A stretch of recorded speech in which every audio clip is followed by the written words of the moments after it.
Mariing nilinaw ng GMA Network na hindi nila ipagpapalit ang ABS-CBN partnership kapalit ng TV5 sa kabila ng mga kumakalat na balitang umano'y mas papalalimin pa ng Kapuso Network ang ugnayan nito sa kapatid network. Ayon sa mga insider sa industriya, bukod ang GMA sa iba't ibang anyo ng collaboration. Ngunit malinaw na hindi ito nangangahulugang pagbitiw sa matibay na ugnayan nila sa ABS-CBN. Sa mga nagdaang taon, napatunayan na ng GMA at ABS-CBN na posible ang healthy collaboration kahit magkakompetensya noon.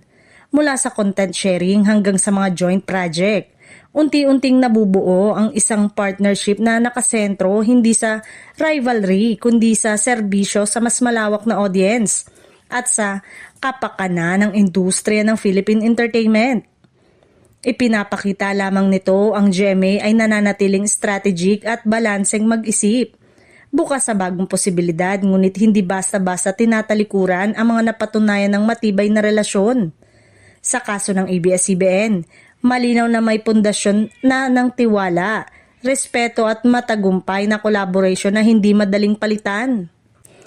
Para sa maraming taga-subaybay ng industriya, positibo ang ganitong direksyon dahil imbis na kompetisyon ang nangingibabaw, kooperasyon at collaboration na ang nangingibabaw.